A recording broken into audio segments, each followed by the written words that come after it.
अमरावती जिल्हा रुग्णालयामध्ये NSUC डिपार्टमेंटमध्ये 3 बालकांचा अक्षरशः जाऊन मृत्यू झाला। ज्या मुलांचा मृत्यू झाला त्यांचे पालक रुग्णालयासमोर आक्रोश घालत आहेत की आमचा मुलगा वापस द्या, पण ते आता काही होऊ शकत नाही।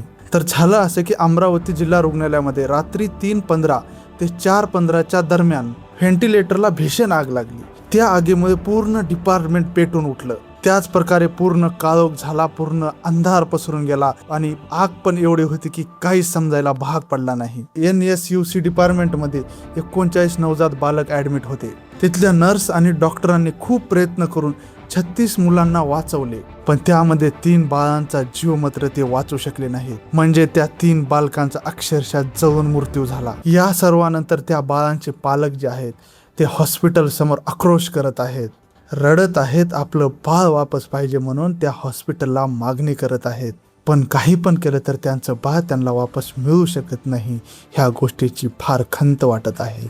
तिथल्या नर्सचे व्हिडिओ पण समोर येत आहेत। बाळांना वाचवते वेळेस हात काळे पडले, त्यांना भरपूर जखमा झालेल्या आहेत। त्यांच्या चेहऱ्यावर पण खंत दिसत आहे की आम्ही 3 बालकांना वाचू शकलो नाही, पण हे मान्य करावं लागेल, जीवाची पर्वा न करता त्यांनी 36 मुलांना वाचवलं। तिथल्या डॉक्टरांनी आणि नर्सनी 36 मुलांना वाचवलं, पण त्या 36 मुलांपैकी काही मुलांना जखम झालेली आहेत, ते दुसऱ्या हॉस्पिटलमध्ये त्यांना ॲडमिट करण्यात आलेलं आहे। पण ह्या सर्वांमध्ये चूक कोणाची हाच प्रश्न पडतो, कारण निष्काळजीपणा झाला। व्हेंटिलेटरमध्ये एवढी आग लागली म्हणजे ही काही छोटी गोष्ट नाही आहे।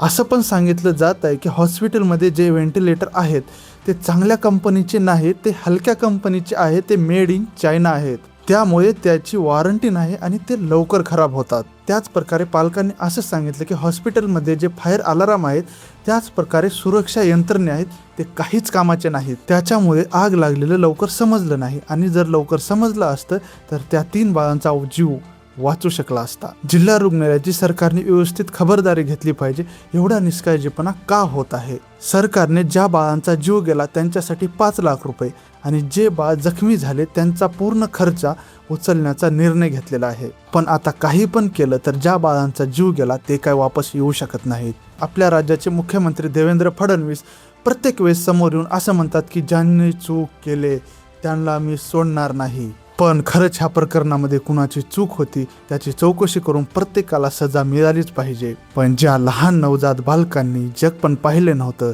त्यांच्या आत्म्याला शांती भेटेल, आणि त्यांचे पालक ते आयुष्यभर ह्या दुःखातून काय वर येऊ शकत नाहीत। पण ह्यांना पद्धर सजा जर भेटली तर त्यांच्या मनाला थोडीफार शांती भेटेल असं वाटतं, म्हणून ह्या लोकांना सजा भेटलीच पाहिजे। पण ह्या सर्वांमध्ये तुम्हाला काय वाटतं, चूक नेमकी कुणाची असेल ते कमेंट बॉक्समध्ये कळवायला विसरू नका।